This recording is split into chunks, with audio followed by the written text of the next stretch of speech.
안녕하세요.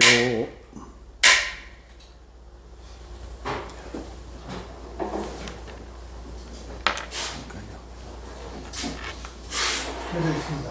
아, 켜져 있습니까?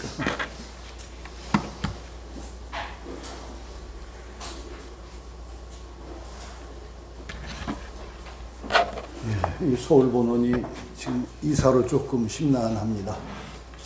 사람이 살아가는데 굉장히 심란한 경우가 이사죠. 근데 이게 정말 큰일입니다. 근데 여기 온라인으로 접속하시는 분들은 심란함을 전혀 못 느끼실 것 같은데 그렇죠? 거의 수심결이 다 끝나가네요.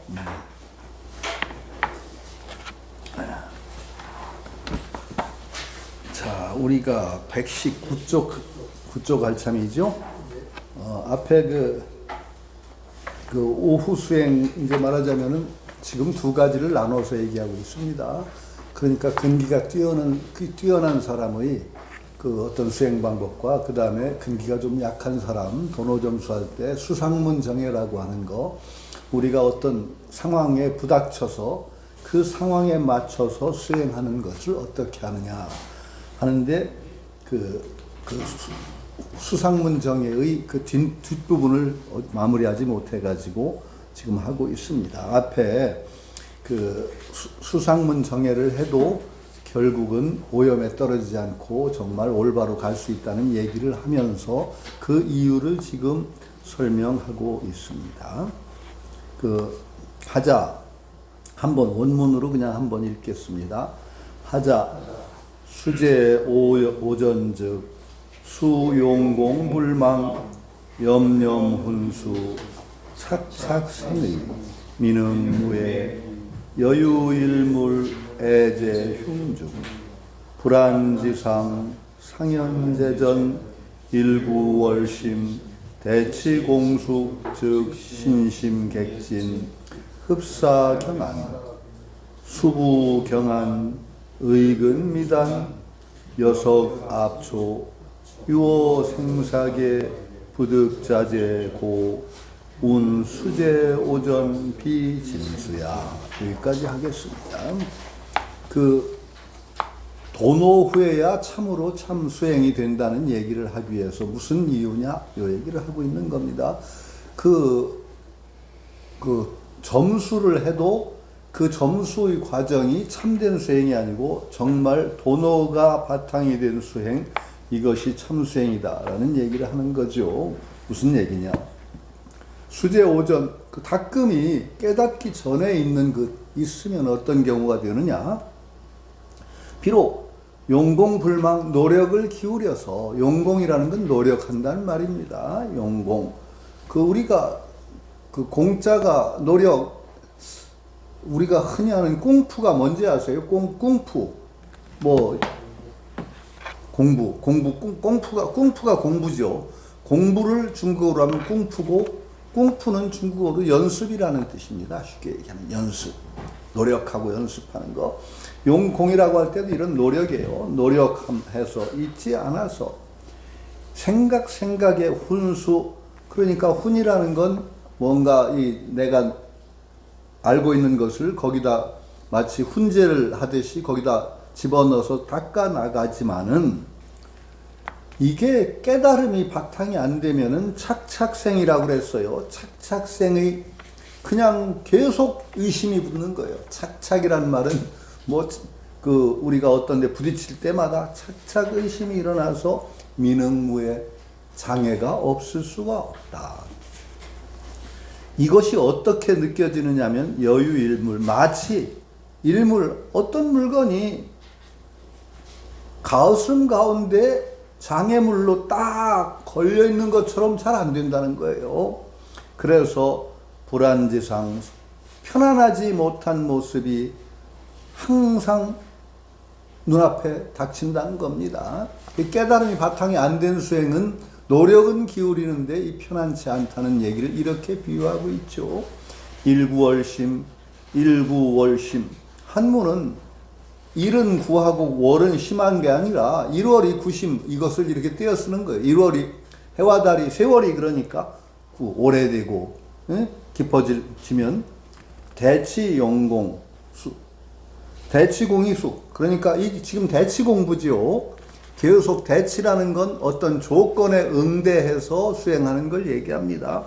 대치하는 노력이 숙은 익숙해진다, 순숙해진다라는 표현을 씁니다. 늘 계속 하다 보면 버릇처럼 되어서 아주 익숙하게 되게 되면은 몸과 마음의 객진이라는 건 무슨 뜻일까요? 손님 객자의 치끌진자. 여기서 이제 가장 중요한 건 진이 번뇌라는 뜻입니다. 번뇌. 진짜가 늘 불교에서는 번뇌라는 뜻으로 쓰인다는 걸 아시면은 이해하기가 쉽습니다. 객진, 밖에서 닥치는 그런 번뇌가 흡사, 경한, 가벼워지고 편안하는 것 같다. 흡사라는 건 비슷하다. 가벼워지는 것 같지. 그러나 이게 경안하지만은 가볍고 편안해지는 느낌은 차츰 들지만은 의근임이단 의심스러운 풀이가 아직 깨닫지 못했으니까 확신이 없으니까 끊어지지 않은 것이 여석압초. 돌로 풀을 눌러놓은 것 같다. 이거 참 비유가 재밌어요. 잡초를 풀로 눌러놓으면 그런 경우 해보셨습니까? 어떻게 되나요? 진짜 엄청나게 큰 바위로 갖다 누르면 죽겠지만 조그만 돌로 풀 눌러놓으면 그거 참 질기죠. 잡초수록 질기더라고요. 그냥 옆으로 뻗어서 계속 솟아나오죠. 이게 마치 풀을 돌로 눌러놓은 것 같은 상황이다. 그래서 여전히 유는 이런 때는 이제 오히려라고 많이 번역을 하는데 한문에서는 여전히 생사계 부득자재 낳고 죽는 그 세상에서 자제할 수가 없다. 자제는 자유로운 뜻입니다. 자유로울 수가 없다. 그래서 수제 오전 비진수 깨닫기 전에 닦는 것은 참된 닦음이 아니라고 말하는 것이다. 이것이 이제 번역이죠. 이 참 재미난 얘기예요. 이게 공부를 하다 보면은 이게 어떤 비유냐. 도노 점수와 이제 오전 수행이라는 것은 쉽게 이제 비유를 하자면 비유는 좀 조심을 해야 되는데 파도도 물이다. 물일 뿐이다라는 걸 확실하게 이제 깨닫기 전에 지식으로 알아요. 파도가 아무리 이뤄도 그 파도가 물을 떠난 것이 아니야. 이렇게 알지요. 그래서 파도 속에서 계속 끌려다니면서 이거 지금 물이야. 그러고 수행을 해요. 대치공이라는 건 그런 거예요. 파도가 일어날 때마다 이 파도도 물이지. 물이지. 그런데 이게 늘 파도에 흔들리고 있기 때문에 그 공부가 자꾸 편안치가 않아요. 늘 칠 때마다 하다 보면 자꾸 이제 파도 타기, 이제 나중에는 어떻게 되느냐. 파도 타기를 잘하게 되죠. 파도 타기 한다니까 윈드 서핑이라고 그러나요? 그거 스포츠에 그거 빠진 사람 굉장히 좋아하던데 하여튼 잘 해요. 그런데 여전히 잘 안 되는 게 남아있는 거예요. 그런데 이제 깨달으면 확실히 오후 수행이라는 건 뭐냐? 확실히 파도가 물이라는 걸 확인해 버리는 거예요. 어느 순간에. 정말로 딱. 그러고 나면 파도 속에, 파도가 아무리 쳐도 이제 물에 앉은 자리가 물이에요. 그전에는 앉은 자리가 파도라서 계속 공부는 하고 이거 파도야, 파도라도 이거 물 떠난 게 아니야 라고 계속 대치공을 해서 흔들리지 않으려고 하지만은 계속 거기에 끌려다니는 것을 면할 수가 없다라는 거죠. 지금 면할 수 없는 상황이죠. 아직 근본적인 깨달음이 확고하게 자리를 못 잡은 상태에서는 그렇게 된다.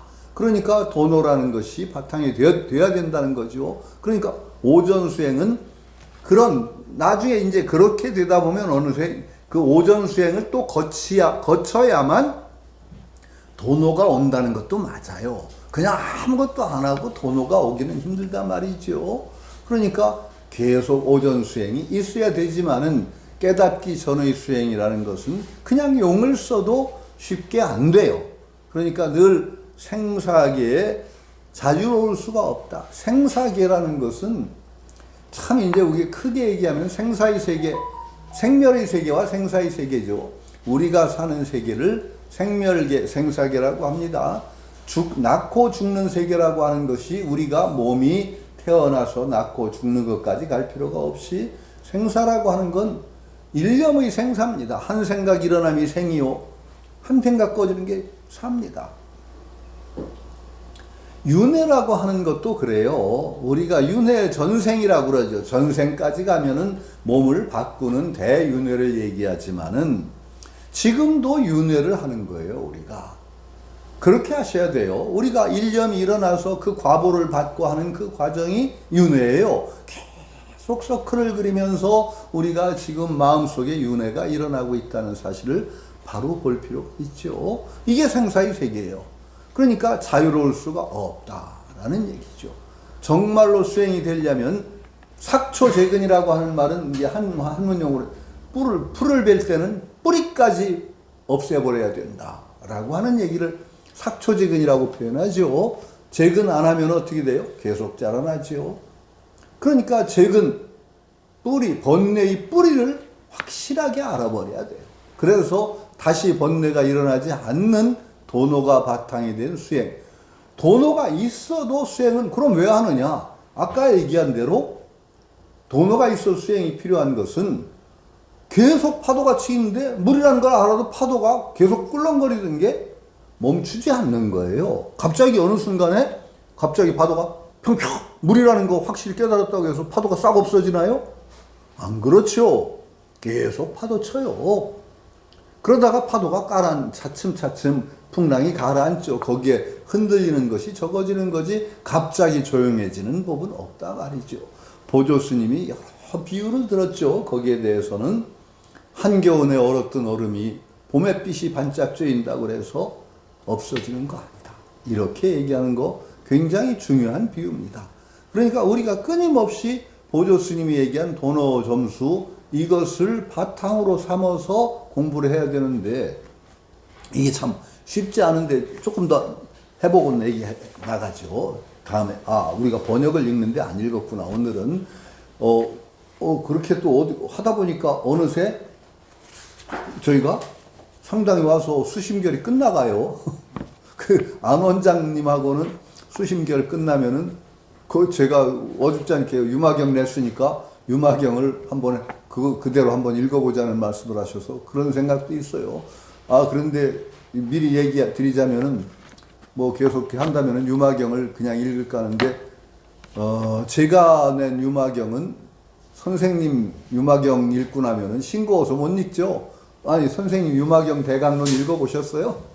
여기 읽어보신 분 유마경 백봉 김주선 거기는 정말로 저는 그거 처음에 유마경 연재를 할 때 김규초 선생님, 백봉 선생님 유마경을 읽고 참조를 할까 하다가 한 챕터 보고 이거 읽고는 내가 도저히 못 쓰겠다고 덮었어요.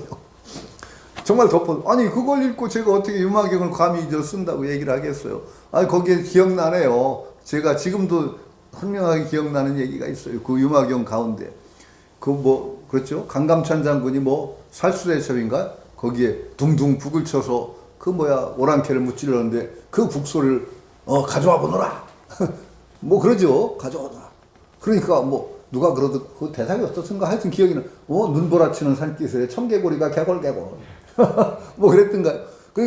선생님이 또 이놈아 가져왔으면 도로 가져가야지. 그러니까 어떻게 하지? 알았습니다. 그러면서 하여튼 그 대목이 생각이 나요.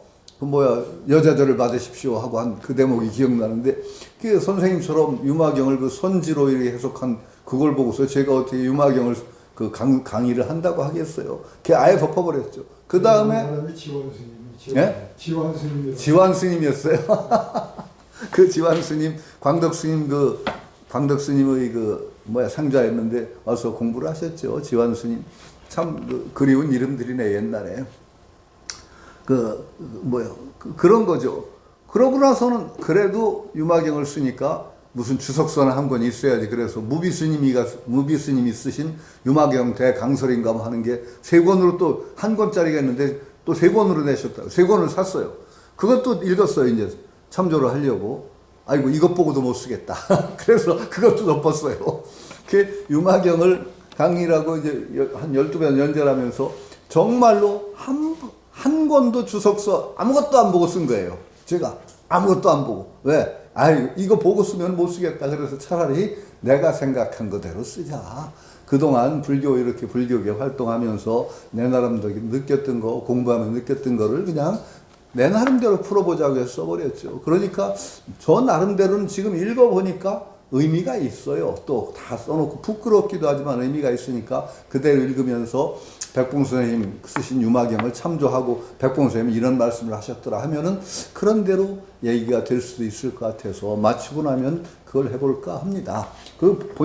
오늘 보니까 집에 여기 오기 전에 보니까 거의 이제 또 맞춰져 가더라고요. 그래서 그런 생각을 하고 있습니다. 자, 그러면 이제 어떻게 되느냐? 그 다음에 얘기하죠. 깨닫기 전의 닦음은 그러니까 억지, 그냥 파도를 거기에 흔들리지 않으려고 파도가 워낙 치면은 파도 속에 있으면은 이 파도가 물이라는 걸 자각을 이론적으로는 알아도 이제 생각으로는 알아도 느낌이 안 와요. 깨달음이 안 와요. 그러니까 그 깨달음이 이르기 위해서 계속 파도 치는 속에 파도에 머물러 있으면서 이거 물이야 계속 그러는 거죠.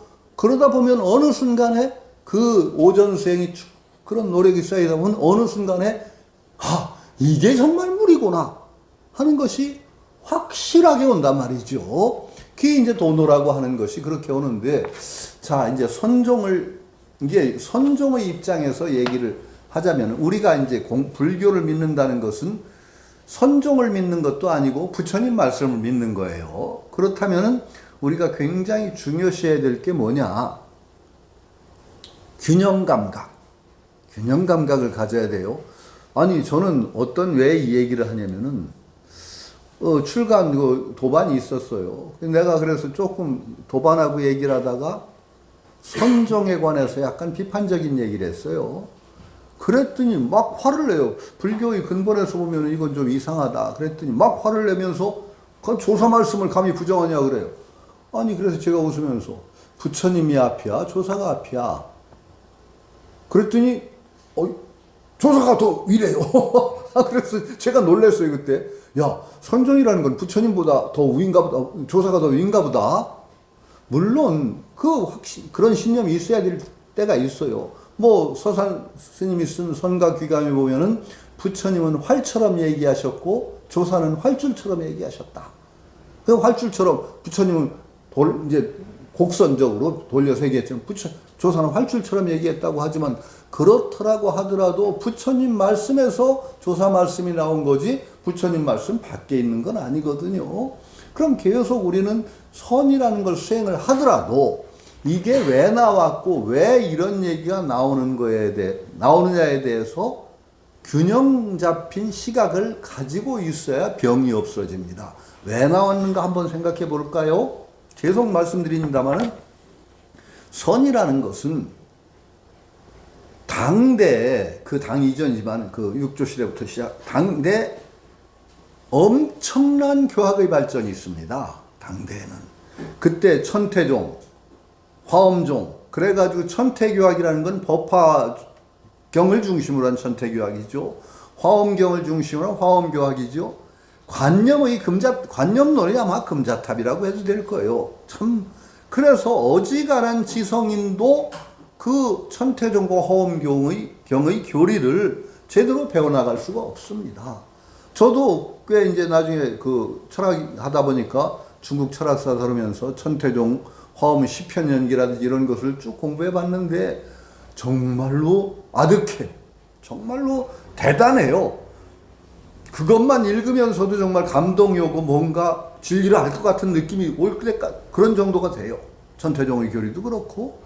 그런데 그건 역시 알미예요. 그런데 그 정도의 교학을 누가 배워서 알 수가 있을까요? 누가? 저도 그렇게 못난 사람은 아닌데도 아득하더라고요. 읽으면 아주 힘이 들어 죽겠어요. 그러면은 정말 공부하는 사람들이 그 교학을 배워서 깨달음으로 들어갈 수 있겠냐? 저는 책 들었다가 도로 다 던질 것 같아요. 여러분들은 자신 있으실지 모르는데 아마도 안 될 거예요. 그러면은 지식이라는 것이 일종의 장애물이 돼요. 야, 우리는 이제 안 돼. 그 천태교학, 화엄교학 하다가 그 도저히 배워서 이해할 수 없게 되면 어떻게 되나요? 아이고, 이거 나는 못하겠네. 그래서 불교 사회가 이제 불교문 중에 계급이 생겨요. 지식인과 지식 없는 사람들이 계급이 생겨서 지식인만 들어갈 수 있는 계층 사회가 되는 거예요. 그 다음에 뭐냐? 지식과 알미 혼동이 돼요. 지식과 알미. 굉장히 많은 학식을 가지고 천태교학이라는 그것을 다 꿰뚫은 사람은 깨달음에 가까운 건가요? 깨달은 거라고 칠 수 있을까요? 없을까요? 그럴 수가 없습니다. 지식이 많은 게 병이 될 수도 있는 거죠. 암과 깨달음은 굉장히 달라요. 많이 아는 사람들이 깨달은 거에 가깝다고 하면은 저도 상당히 가까울 거려. 우리 어머니가 맨날 저 구박할 때 왜 어머니는 그렇게 자식 구박을 그렇게 하셨는지 몰라. 너는 아는 게 많아서 먹고 싶은 것도 많겠다. 맨날 저한테 핀잔을 하고 그러셨어요. 아는 게 많아서 먹고 싶은 것도 많겠다. 어머니가 참 그립네, 갑자기. 자식 용모를 가지고 네 눈썹은 그게 눈썹이냐? 송충이 갖다 붙여놓은 것 같은 게. 왜 자식 용모가 당신이 낳아놓으시고서 제 눈썹 가지고까지 그렇게 시비를 하셨나 모르겠는데, 하여튼 아는 게 하나서 먹고 싶은 것도 많겠다. 그렇죠. 아는 거 많은 거하고 깨달으면 달라요. 이 두 개의 장애가 생겨요, 선정에서는. 그러니까 불교 집안에 굉장히 발달하면서도 불교의 어떤 이론적으로 분명한 것은 큰 공이지만 그것에 따라오는 병통도 생겼다라고 보는 게죠. 이것을 깨트리기 위해서 교회 벌전, 직지인심, 견성성불, 이게 나오는 거, 선종이 나와요. 엄청나게 위대하죠. 돼지 잡던 백정, 무지랭이 아무 지식도 없는 백정이 그 돼지 잡던 칼 던지고 그 자리에서 서서 성불할 수, 입지성불, 그 자리에서 바로 부처될 수 있다. 얼마나 위대한 사상입니까? 지식의 유무, 신분의 고하를 모두 참 한 번에 제쳐버리고 일초직이 별해지 한 번 뛰어서 부처 땅에 들어간다는 사상은 엄청난 정말 혁명적인 사상이죠. 혁명적인 사상이다 보니까 어떻게 돼야 되나요? 그러면 지식이라든지 그런 것을 통하지 않고 한 번에 부처 땅에 어떻게 들어가느냐? 방법이 나와야죠. 어떻게 들어가죠? 한 번에 부처 땅에? 자, 한 번에 어떻게 들어갈 거예요? 두 가지가 필요해요. 하나는 아무리 멀리 해도 철학적인 전제가 있어야 돼요. 한 번에 들어갈 수 있는 근거가 있어야 될 거 아니에요. 왜 어떻게 한 번에 들어가? 무슨 근거로 한 번에 들어갈 수 있다고 얘기를 하는 거지? 자, 거기에 답을 해보세요. 무슨 근거로? 어떻게 한 번에, 이론적인 근거. 그게 이론적인 근거로 나오는 게 바로 뭐냐? 마음이 바로 부처다예요. 심즉시불, 즉 심즉불. 바로 그래서 이론적인 내 마음이 부처니까 딴 데 구할 것이 없어. 지식이라니 그런 거 소용없어. 그대로 그거 깨달으면 돼. 하나, 선종이 성립하는데 마음이 부처다라는 것이 성립하려면 선종 자체가 성립을 할 수가 없어. 성립이 안 돼요. 마음이 부처다. 이거 믿지 않으면 안 돼. 두 번째, 그러면 마음이 부처라는 어떤 철학적인 전제라고 할까? 이론적인 근거. 그 다음에 마음이 부처라고 하면 그걸 어떻게 깨닫냐? 방법이 나와야 돼요. 그렇죠? 방법이 나와야 되죠. 마음이 부처라는 거 했어. 그럼 그 마음이 부처인 걸 어떻게 깨달아요? 어떻게? 자, 그래서 그 방법으로 나오는 것이 간화라든가 여러 가지 방법이에요. 간화선, 화두를 든다든가 묵조한다든가 여러 가지 방법이 간화라는 것을 통해서 마음이 부처임을 어떻게 깨닫느냐? 참 재미있어요. 여러분 이제 나름대로는 생각을 해봐야 돼요. 화두들 다 타통한 분들 얘기 들으면은 아주 재미난 체험이 있어요. 여러분도 공부하시다 보면 그걸 느낄 텐데, 간화, 의심을 매개로 해요. 의심을 매개로 하는데 사람이 마음을 한 군데로 모으는 데는 의심만큼 좋은 것이 없어요. 여러분이 가장 순수하게 마음이 잡념 없이 딱 한 군데로 모였다라고 느낄 때가 언제인가 한번 뭔가 잘 알던 것이 갑자기 생각이 안 나? 뭐더라? 하면은 그 순간에 정말 한 군데로 마음이 딱 모입니다. 이게 정말 강한 의문이면은 얼마나, 그래서 이론을 차단한 이론으로 따져서 알 수 없는 그런 물음을 던져요. 탁 물음. 개가 불성이 있습니까? 없다. 도대체가 불교의 근본 전제가 뭐예요? 함동줄령 개유불성? 꿈틀꿈틀하는 버러지도 모두 불성이 있다. 모든 불자들은 그 생각을 근본으로 해요. 모든 불성을 가진 존재다. 그런데 그 조주 고불이라고 불리는 그 선사께서, 정말 의심할 수 없는 그 선사께서 개가 불성이 없다. 이거 이론으로 안 돼요. 무엇이 달마조사가 서쪽에서 온 뜻입니까? 뜰 앞에 잣나무다. 이거 이론적으로 한번 연결해 보세요. 뜰 앞에 잣나무하고 달마조사하고 온 것을 갖다 붙이려면 10만 8천이에요. 이런 의문을 통해서 그 의문의 모든 마음을 모아요. 그래서 번뇌가 모두 그 하나의 의문으로 전부 소거가 돼요. 번뇌가. 말하자면 쉽게 이제 이 비유는 조금 조심스러운데 그냥 비유라고 들으세요. 물이라는 실체가 있다고 생각하면 안 되는데 모든 파도가 말하자면 뜰 앞에 잣나무라는 의심으로 파도가 귀일이 돼버려. 다 한 파도만 남아. 큰 왕파도. 무라는 왕파도만 남아. 자, 모든 의심이다. 이제 의정이 나오는데 진짜 이 의정이 정말 대단해지면 어떤 상황까지 가느냐? 해가 스님이 정말 파란 짝을 잘라서 바쳤다고 하죠. 어떻게 하면 파란 짝까지 잘라 바칠까? 의정이 뭉치다 보면 정말 간절해지면은 파란 짝 정도 잘라 바칠 마음이 생겨요. 선생님, 백봉 선생님이 그 얘기 하셨어요. 정말 나중에 정말 그때 선생님 화두 들고 할 때 막 그 눈이 막 이렇게 쌓여도 모르고 참선하셨다는데 그때 정말 뭔가 알듯 말듯 하는데 그때 파란 짝 자르라면 자르겠더라 그러시더라고요. 그런데 농담까지 하시더라고.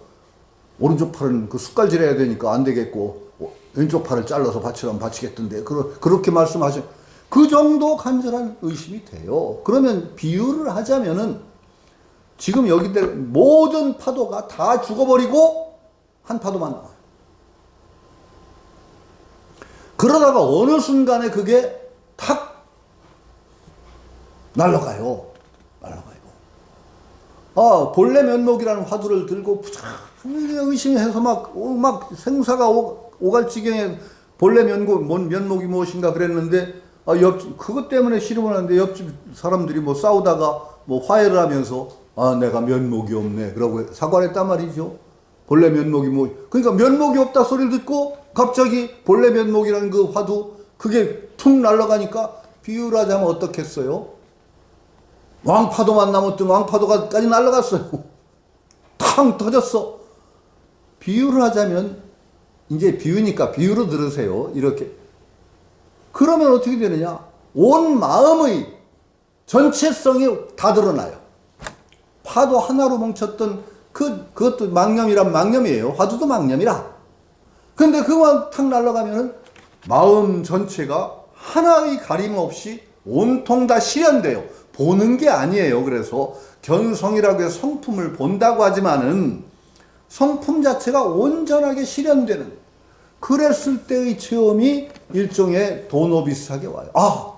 내 마음이 이렇구나. 부처로구나. 정말 확실한 느낌으로 와요. 느낌이 아니라 실현되는 거예요. 그래서 간화라든지 그런 마음이 바로 부처라는 이론적인 전제, 그것을 어떻게 해서 마음이 부처라는 걸 확인하느냐 하는 방법, 이 두 가지가 선종의 방편이에요.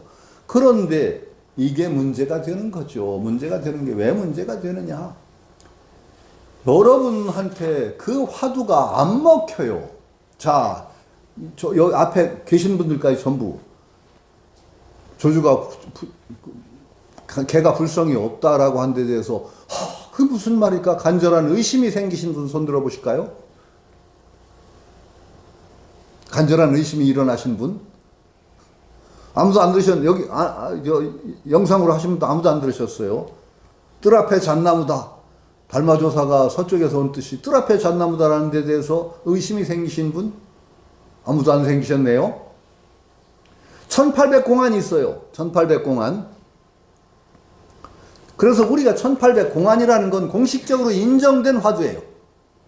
그게 왜 그러냐? 보통 우리 어떤 지적인 추구, 요걸까 저걸까 뭐 따지는 추구를 한 방맹이로 때려부실 수 있는 그런 근원적인 문제를 제기할 수 있는 물음, 이것이 필요해요. 우리 집 옆집에 살던 사람 이름이 누굴까 하는 그 물음은요, 그렇게 의심이, 자꾸 이제 따져요. 옆집 그 연상을 하고 옆집 번지가 몇 번지 뭐 이렇게 자꾸 따지게 돼요. 그러면은 이건 의심이 잡념을 없애는 게 아니라 잡념을 늘려요. 여러분들 혹시 잘 알던 가수 이름이 갑자기 생각이 안 나? 그러면 의심은 나죠? 그럼 어떻게 하죠? 그 노래를 생각해 보기도 하고 뭐 주변 상황 막 들어가면서 하다 보면 그것이 촉발이 돼서 탁 떠오르죠. 그런 거 가지고는 화두가 안 돼요. 그렇죠?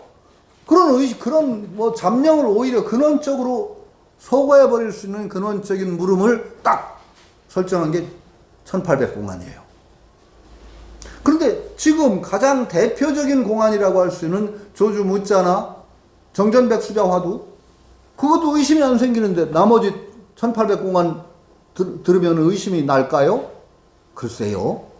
그 중에 또 간식월, 부처가 무엇입니까? 그러니까 웃는 문어는 말은 똥막대기다. 그랬단 말이죠.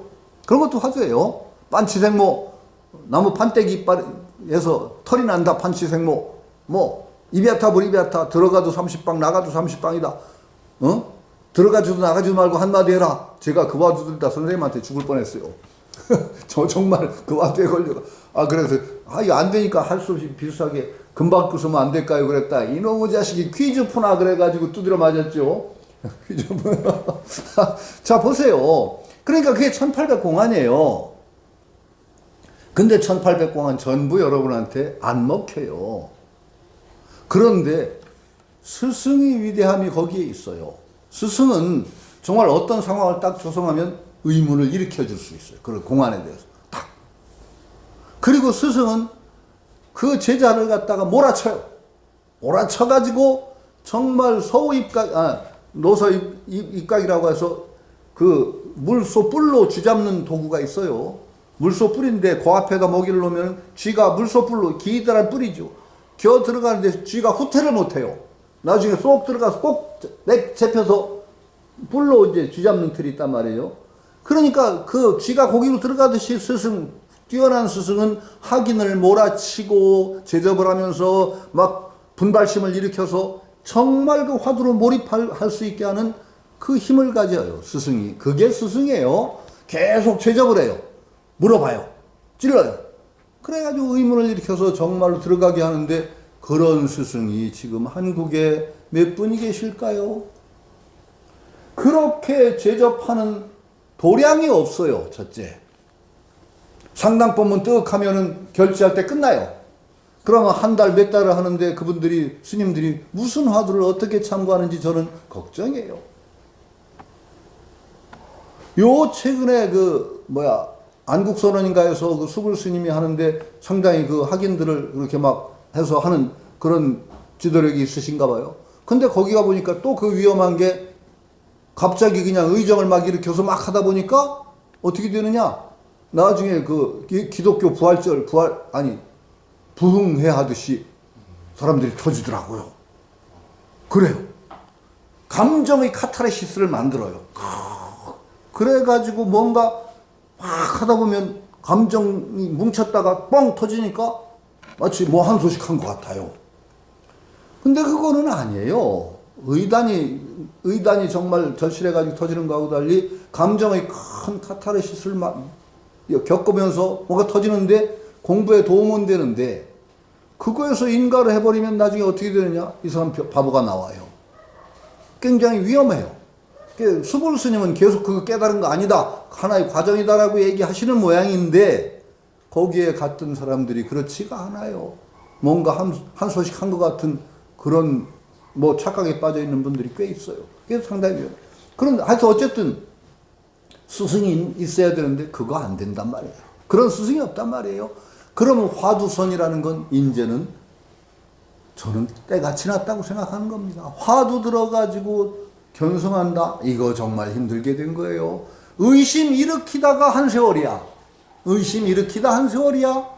화두를 들고는 있는데 스승도 마땅치 않으니까 내가 제대로 공부를 하고 있는지 안 하고 있는지 정말로 이것도 한 세월이야. 아, 이거 깝깝하기 짝이 없어. 그러니까 미얀마 가서 아니면 태국에 가서 위빠사나 배운다라고 하게 되는 거예요. 왜? 거기는 어디로 얼마를 자기가 가고 있는지가 드러나요. 계속해서 공부를 하다 이런 현상이 나타난다. 알려주니까 내가 공부를 진행해 가는 것 같거든. 거기도 물론 병이 있어요. 저는 그 윗바사나 병이 아주 심하다고 생각합니다만 그 얘기는 안 할게요. 어쨌든 간에. 그게 문제죠. 그래서 백봉 선생님도 아마 선생님이 계실 때는 백봉 선생님이 학인을 몰아치는 그 솜씨는요, 대단했어요.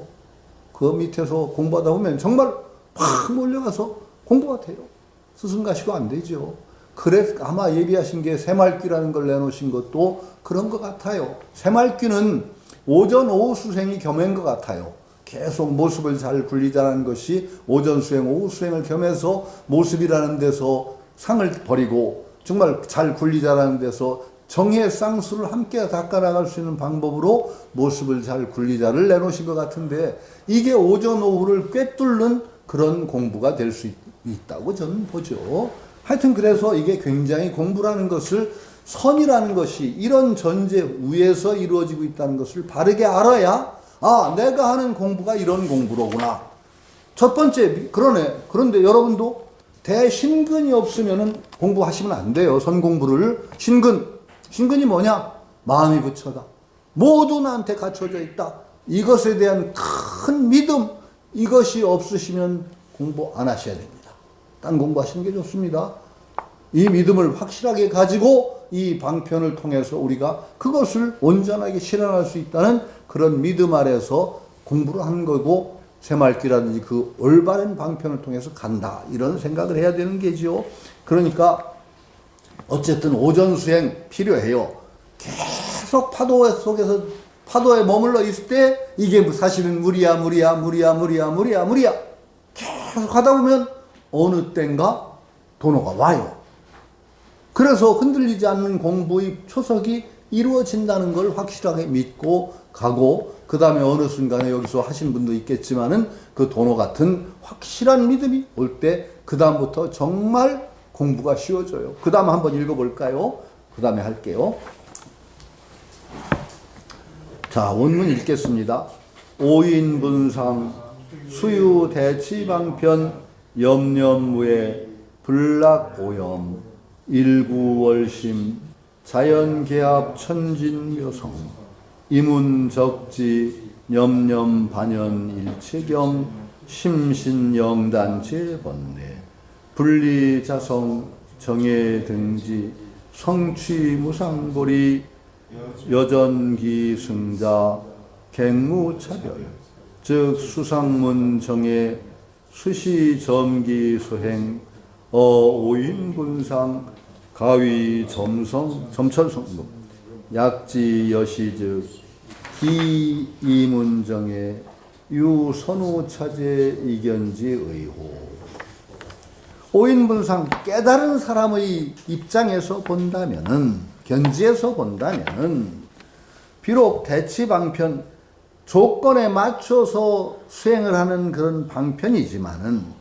생각에 의심이 없어 오염에 떨어지지 않아 그렇게 되는 것이 일구월심 오랜 세월이 흐르다 보면은 자연적으로 천진묘성에 개업한다. 천진묘성이라는 게 바로 부처인 마음 이거예요. 부처인 마음 거기에 딱 부합하게 된다. 대치방편이 이제 순숙하게 돼서 어느 순간에 자연스럽게 천진묘성에 딱 해서 이문적지 이문이라는 건 자연스럽게 운행한다. 맡긴다. 적지는 뭐죠? 적지라는 말은 계속 나왔습니다. 공적영지입니다. 적은 공적을 얘기하고 지는 영지를 얘기합니다. 우리 마음의 체와 용을 얘기하면 체로 얘기하면 공적입니다. 황빈 듯이 아무것도 없는 듯. 그러나 허공과 같아요. 그러나 거기에 영지가 신령스러운 알미 있다는 거죠. 적지를 자연스럽게 운용하여 염념 반연 일체경 일체의 경계, 조건이에요. 일체의 조건, 우리 상황. 모든 생각이 모든 우리가에게 주어지는, 막 끝도 닦은 거 번역을 안 읽고 가지 자꾸. 순서를 어겼네. 그냥 가십시다. 번역을 지금 하는 거니까. 반연일체경, 모든 조건, 모든 경계, 모든 대상세계를 의거하되, 그것에 의지하면서, 그 반연하면서도 마음이 재번뇌, 거기에서 번뇌를 끊어버린단 말이에요. 이제 파도에 휩쓸리지 않아요. 파도에. 이제 파도가 놀이야. 그 이전에는 우리가 파도에 매달려가지고 살아. 파도에 매달려서 네 파도, 내 파도, 작은 파도, 큰 파도, 그러고 있던 것이, 아무 장애가 없어. 파도가 아무리 쳐도 물이라는 입장에 딱 내가 앉아있기 때문에 파도 타기가 전혀 방해롭지 않아. 그러니까 번뇌를 파도가 아무리 일어도 파도에 휩쓸리지 않으니까 심심 영단취의 번뇌를 끊어서 차성을 떠나지 않아서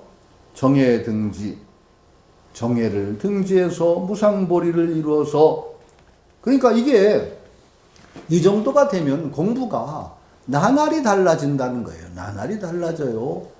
그러니까 이게 한 번은 가속도가 붙기 시작하면은, 정말 봄 햇빛이 따뜻하게 쬐어서 얼음이 녹기 시작하면은 점차로 얼음이 녹으면서 어떻게 돼요?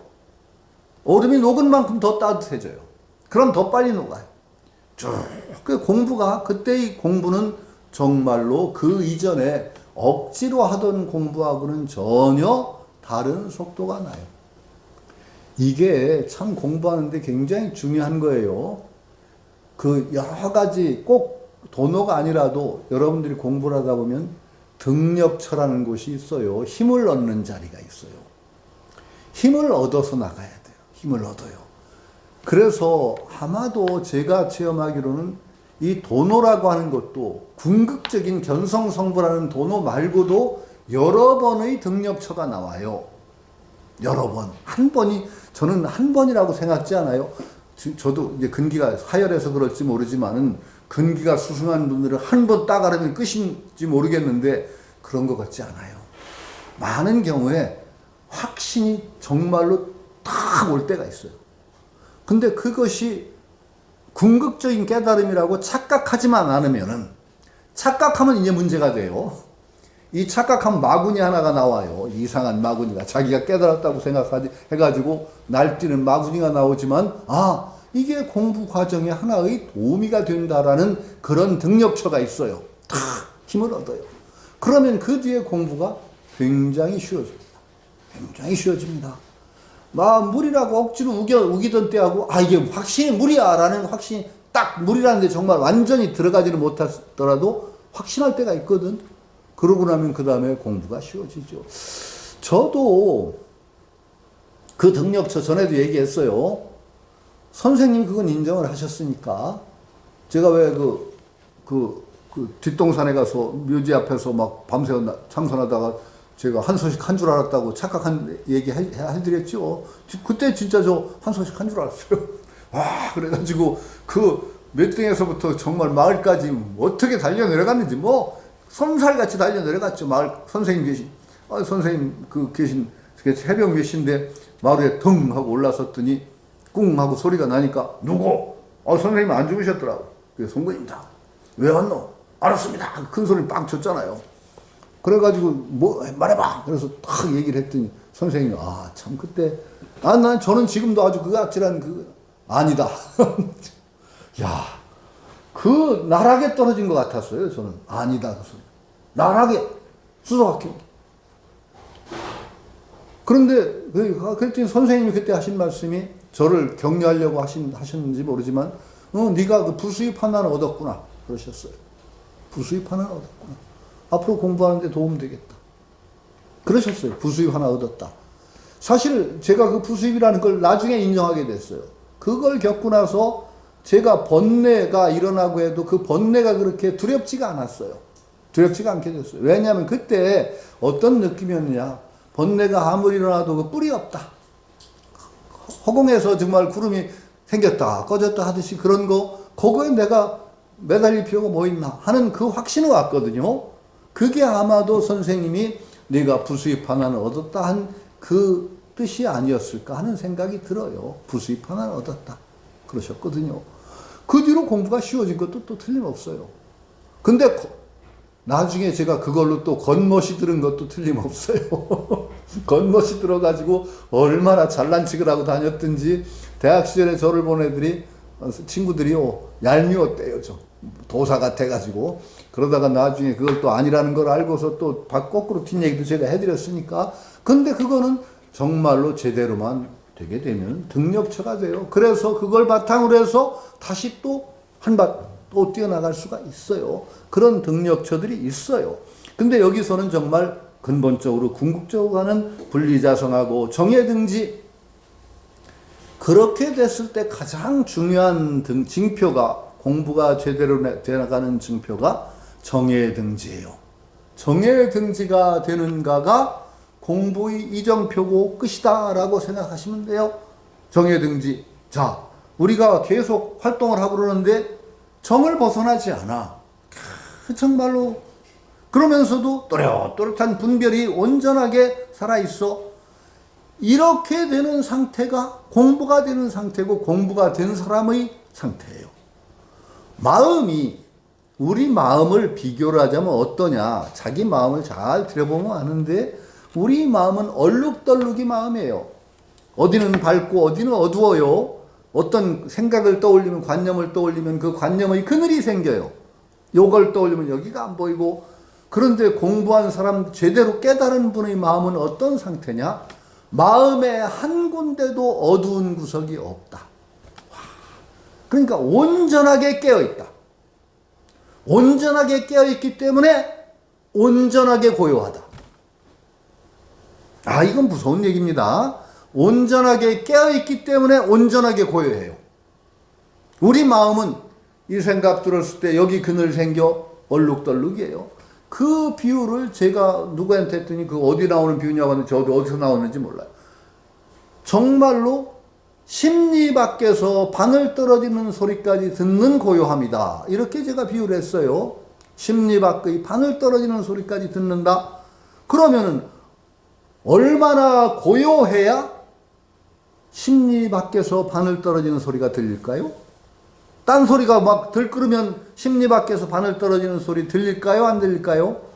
안 들립니다. 그러나 얼마나 깨어 있어야 또 심리 밖에서 바늘 떨어지는 소리가 들릴까요? 정말 날선 깨어 있음이 있기 때문에 듣는 겁니다. 멍하고 있으면 전혀 들 수가 없죠. 이 생각을 한번 떠올려 보세요. 그렇게 하나도 어둡게 깨어있지 않기 때문에, 어둡지 않기 때문에 오히려 고요한 거예요. 이 고요함과 깨어있음이 어느 정도 유지가 되느냐, 이것이 바로 깨달은 사람의 마음의 징표다. 이렇게 하시면은 여러분들이 자기 공부를 점검해 나가시는데 도움이 돼요. 굉장히 중요한 말이죠. 그 비유를 저는 검객의 비유를 했죠. 검객이 정말 최고 수인 검객이 상대방과 칼을 마주하고 있을 때의 심정을 한번 보자. 어떤 초식, 저 사람이 나한테 이렇게 공격을 해오면 이렇게 막아야지. 이런 분별이 있는 게 아니에요. 오히려 하수인 검객일수록 분별을 해요.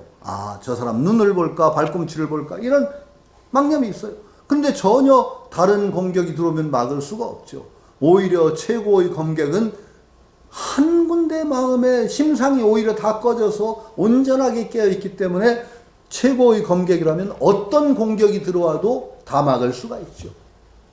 이렇게 생각해도 되죠. 그래서 선문답 어줍지 않게 선문답 한다는 사람을 보면은 진짜 참 불쌍해요. 선문답이라는 건 뭐냐? 바로 내 마음에 그늘이 없는가를 보는 거예요. 불쑥 콕 찔러요. 그런데 정말 마음에 온전하게 깨어있는 사람은 어떤 공격이 들어와도 턱 받아내요. 아무 문제가 없어요. 그런데 관념으로 하는 사람, 이런 사람은 불시에 공격이 들어오면 대답이 딱 막혀요. 그러면 한 칼 먹고 죽은 거예요. 그건. 무서운 겁니다. 선문답이라는 건 그러니까 정신적인 생사가 오가는 문답이 선문답이라는 걸 잊어버리고 장난처럼 선문답을 해? 이거 정말 웃기는 얘기인 거죠. 정말로 우리가 그래서 올바른 견지를 가지고 보면은 정말 공부의 여정을 우리가 제대로 자기 공부도 체크할 수 있고 남의 공부가 어느 정도 어떻게 되고 있는가도 볼 수 있는 눈이 생겨요. 아마 여러분들은 보시면 알 거예요. 공부 엉터리로 하는 사람들은요, 수십 년을 해도 마군이에요. 불교 마군이, 공부 마군이에요. 공부라는 관념에 얽매여서 제일 무서운 마군이 상이 얼마나 센지 몰라. 참 안 돼요. 자, 그래 갑시다. 그렇게 되면 어떻게 되느냐? 여전 기승자 갱무찰. 기승이라는 거는 전문, 말하자면 수상문정예라고 그랬어요. 수상문정예. 그러니까 본디 앞에 뛰어난 사람 얘기했거든요. 자성문정예. 그냥 저절로 되는 사람이 있다는 거죠. 저게 저절로 쉽게 되는 사람 저 부정 안 한다고 그랬죠. 부정 안 한다고 그랬어요. 정말로 우리 주변에 정말 드물지만 있다고 믿어요. 있다고 봐요. 별로 공부 안 하는 것 같은데 저절로 닦은 듯이 되는 사람들이 있어요. 딱 말만 듣고서도 바로 믿어 들어가면 금방 되나가는 사람 있어요. 그게 기승자예요. 그런데 그런 기승자 거의 볼 수 없죠. 우리는 어떻게 되느냐? 기열자에 들어간다고 봐야 돼요. 대충 근기가 약해서 우리 상황에 맞추는 계속 노력을 기울여서 닦아나가는 그런 부류라고 스스로 알아야 될 거예요. 기승자면은 여러분 여기 와서 공부 안 해요. 그렇죠? 그러니까 제가 소크라테스가 한 말, 너 자신을 알라. 그거 계속 얘기하죠. 저희 강의 들으면 그거 소크라테스가 창안한 말 아니라는 것도 알려드렸죠. 아폴론 신전의 경구에 새겨져 있던 말이에요. 너 자신을 알라라는 말은 소크라테스가 즐겨 인용을 했고 그것을 우리 히라보 언어로 바꾸면 뭐라고까지 알려드렸어요. 알라 니꼬라지. 알라 니꼬라지. 그렇죠. 너 자신을 알라. 그러니까 우리 꼬라지는 알아야 되죠. 우리 어느 기승자 아닙니다. 정말로 열자라는 거 인정해야 돼요. 그래 노력을 기울여야 돼요. 그러나 이 공부는 안 할 수 없는 공부라는 것을 절감을 해야 돼요. 안 해서는 안 되죠. 그러면은 사실은 제일 무서운 게, 그냥 이렇게 살면 되지 뭐 그렇게 공부한다고 용서하는 사람들이 많아요. 안 돼요. 그렇게 지내다 보면 정말 얼마나 길고 긴 윤회의 길을 겪어 나갈 건가? 여기에 대한 두려움도 없으면은 정말 공부 안 하는 거죠. 그러니까 우리가 안 할 수가 없어요. 그런데 이렇게 우리가 기열이라고 하더라도 계속 하다 보면 뭐예요? 기승자와 갱무차별, 뛰어난 근기를 가진 사람과 깨닫고 나면 차별이 없어요. 중용에 그 말이 있다고 그랬죠. 남이 한 번에서 하면 나는 100번 하고, 남이 10번에서 하면 나는 1000번 한다. 그러니까 중에 또 그런 말이 있어요. 논어에 나온 말이에요. 생이지지자가 있고, 태어나면서 하는 사람이 있고, 학이지지자가 있고, 배워서 하는 사람이 있고, 고니지지자가 있고, 고생을 해서 하는 사람이 있고. 그 다음에 고니불학이 있어요. 고생해도 안 배우는 사람이 있어요. 그건 정말 구제불능, 언구제러불이라고 하는 건데, 저거 하여튼 알아들어가는 데는 세 가지. 생이지지자, 학이지지자, 고니지지자. 그런데 중용에서는 논어의 공자의 말을 인용하면서 급기 알게 되고 나서는 똑같다. 생이지지를 하든가 학이지지를 하든가 고니지지를 하든가 알고 나서는 알면 하나다. 그랬어요. 마찬가지예요. 깨달음도 수승한 사람이 가는 길이 있고 하열한 사람이 가는 길이 있지만 깨닫고 나면 차별 없다. 세월 그거 별거 아니에요. 좀 늦게 가고 빨리 가고 세월이라는 건요. 그거 영겁에 비하면은요 아무것도 아니에요. 걱정할 것도 없어요. 세월은 실체 없어요. 그러니까 우리가 가다 보면 가요. 그러니까 갱무차별, 다시 차별이 없다. 기승자, 뛰어난 근기를 가진 사람과 전혀 차별이 없다. 이것을 수상문정의 어떤 조건에 따라서 경계에 대응해서 하는 공부를 하는 사람들, 그 정예가 비록 점기소행, 점차적으로 닦아나가는 하열한 근기가 하는 수행하는 방법이지만은 오인분상 깨달은 사람의 견지에서 본다면은 뭐라고 할 수 있느냐? 점철성금, 쇠를 두드려서 금을 만든 거와 같은 것이다. 금으로 딱 되고 나면은 상관없어요. 약지여시 이와 같으면은 이문정의 그 수상문과 자성문정인가요? 가만히 갑자기 이름이 갑자기 생각이 안 나요? 그 자성정이에요. 자성정에서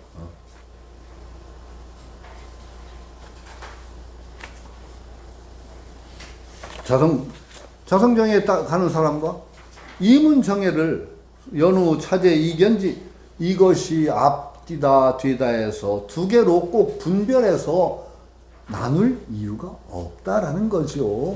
우리는 정말 이루고 나면 하나다라는 확신을 가지고 그 선후 앞뒤 이런 거 별 문제가 없다는 확신을 가지고 공부를 해나가야 된다라는 얘기입니다. 우리 한번 번역을 한번 안 읽었으니까 한번 쭉 같이 읽어볼까요? 깨달은 사람의 분상에는 비록 다스리는 방편이 있으나 생각이 의심이 없어서 오염에 떨어지지 아니 날이 오래고 달이 깊으면 자연이 천진의 묘성에 기합하여 되어가는 대로 고요하면서도 알고 생각이 일체 경계를 반영하되 마음이 희리 모든 번뇌를 끊어서 자성을 여의지 않고 정과 해를 고르게 가져서 위없는 보리를 성취하여 전의 근기가 수승한 이로 더불어 다시 차별이 없으니 고 수상문의 정과 희가 비록 전문의 근기는 행하는 바나 깨달은 사람의 분상에는 가히 이르되 쇠를 고쳐서 금을 이루니라. 만일 이와 같음을 안즉 어찌 두 문의 정예로서 선후 차제의 두 소견의 의심이 있으리요. 오히려 번역이 좀 얼기 어렵네요. 이게 이런 그 옛분들은 대개 이렇게 번역을 해요. 그런데 사실은 그렇게 번역하면 오히려 어렵죠. 제가 다시 한 거하고 한번 보세요. 전혀 달라요. 그러니까 오인 분상이라고 하는 것도 우리가 알죠. 깨달은 사람의 견지 아니면 입장 이런 것입니다. 깨달은 사람의 입장에서 본다면은 대치방편이라는 건 분명히 하죠. 우리가 살아가면서 부딪히는 상황에 거기에 맞춰서 수행하는 방편이라는 거예요. 그것이 생각에 의심이 없다. 염려무예. 거기 번역을 보세요. 생각이 의심이 없어서 오염에 떨어지지 않는다. 그러면은 이건 이제 여러분 지금 여러분들이 지금 수행하시는 그 새말귀와 연결을 시키세요. 여기 새말귀 공부하는 도량이죠. 어떻게 해요? 모습을 잘 굴리자. 그럼 어떻게 돼요? 우리 이게 수상이에요. 이 수상문이라는 걸 아셔야 됩니다. 모습을 굴리자는 것이 우리 상황에 맞추는 거예요. 내가 어떤 상황에 처하면은 그 상황에 내 모습을 어떻게 굴리느냐죠? 그 모습을 잘 굴리자고 할 때 우리가 어떻게 되느냐? 보통은 어떤 상황 속에 들어가면 우리는 상황에 매몰이 된다고 그래요. 매몰돼가지고 정신을 보통 쏠려버린단 말이에요. 끌려가요. 이 끌려가고 상황에 빠지는 것이 얼마나 심하냐? 참 무서워요. 물에 수영을 못하는 사람은 물에 들어가면 정신을 못 차립니다. 제가 오래간만에 옛날 그 계룡산 딴 일로 해서 그 동학사 뒷곡을 가봤는데 거기 갔더니 옛날에 동생하고 갔던 생각이 나요. 거기 계곡에서 노는데 계곡물이 얼마나 깊겠어요. 사람 키 넘는 데는 계곡물 폭 전체가 요방 전체 정도도 안 될 가운데 한 요만큼만 키가 넘어요. 동생이 수영을 못하는데 거기다 장난으로 거기다 살짝 밀어넣었더니 폭 빠지더니 키가 넘거든요. 한 걸음만 걸어 나오면 되는데 거기서 물 먹고 못 나와요. 어프 하면서. 아, 그 참 신기하대요. 그래서 제가 놀라서 끌어냈더니 형을 팰라고 하더라고요. 자기를 죽을 뻔했다 이거예요. 쉽게 얘기하면은. 그 우리가 상황에 들어가면은 정신 못 차리기가 그렇게 쉬워요. 그러니까 우리 어떤 경우에 들어가면 늘 그 경우에 쏠린단 말이죠. 쏠려가지고 마음이 계속 달려가는데 모습을 잘 굴리자가 어떻게 되느냐? 모습이라는 것이고, 이거 딱 알고 잘 굴리자 하면은 벌써 끌림이 끊어져요. 그러면서도 모습을 잘 굴리려고 하니까, 아니, 모습을 잘 굴리자고 하는 게 내가 이게 모습이고, 이게 진실한 것도 아니고, 어떤 모습이고, 허공성이라는 걸 딱 아는 순간에 끌림이 끊어지죠. 그러면서 잘 굴리자는 것에 의해서 해가 생겨요. 멍한 게 아니에요. 잘 굴리려면 어떻게 해야 되죠? 분명하게 또렷하게 인식을 해야 됩니다. 그러니까 모습을 잘 굴리자는 그 하나 속에 정의 쌍수의 조건이 딱 공부의 방법이 들어가요. 이제 이렇게 대치방편이라는 건 분명해요. 왜냐하면 대치방편, 이게 전문 열기라고 하지만 선생님이 내놓으신 이게 대치방편이라는 건 틀리고, 왜냐하면 모습을 잘 굴리자가 이미 대치거든. 어떤 상황 속에서, 어떤 조건 속에서 우리가 공부를 해나가는 거니까 대치 공부예요. 대치 공부인데 그 속에서 꾸준히, 아까 이게 정예의 등지를 꾸준히 해나가는 거예요. 정예의 등지가 여러분들이 계속 이것이 이어져 나가다 보면 어떻게 되느냐? 나중에는 진짜 확신이 생겨요. 확실한, 정말 어떤 때 공부를 해나가실 때, 공부를 해나가는데, 야, 내가 이거 공부가 잘 되나 안 되나 의심스러울 때 의심하지 마세요. 절대 의심하지 마세요. 그 대신근이 있어야 되는데 신근이 필요해요. 하다 보면은 이미 겪으신 분도 많을 거예요. 어느 순간에 굉장히 쉽게 돼요. 모습을 잘 굴리자라고 하면서 잘 안 돼요. 모습을 굴리기는커녕 모습에 끌려 들어가서 떼구르로 함께 굴르고 있는 모습을 또 발견해요. 그렇죠? 그러나 또 다시 들어요. 그러다 보면 다시 또 돌아와요. 하다 보면 나중에 어느 순간에 엄청나게 쉬워져요. 이게 등력처예요. 등력처. 확신이 생기고 그걸 바탕으로 또 해나가다 보면 또 한 번의 등력이 있어요. 정말 나중에 그래서 정말로 궁극적인 어떤 도노의 경지에 오고 그 도노의 바탕이 돼서 공부해 나가면 정말 그 다음에는 정말로 저절로 되나가는 듯이 공부가 되어 나가는 그런 세계가 열린다. 여기에 대한 큰 확신을 가지고 공부해 나가는 것, 이것이 대단히 중요하다라고 생각을 하고 있습니다. 다음에는 여기까지 하죠. 권결이에요. 결론으로 들어가서 아마 거기 이사 가서 한 번에 권결이기 때문에 이게 상당히 이제 결론이에요. 좀 맺는 거예요. 결론만 딱 남아서 쉽게 좀 나아가면은 잘하면 한두 번이면은 한 번, 늦어도 두 번이면 마칠 수 있을 것 같습니다. 그리고 약속드린 대로 제가 계속 할 수 있다면은 유마경을 여러분과 함께 나가는 그런 공부를 해나갈 수 있을 것 같습니다. 오늘 여기서 마치도록 하겠습니다.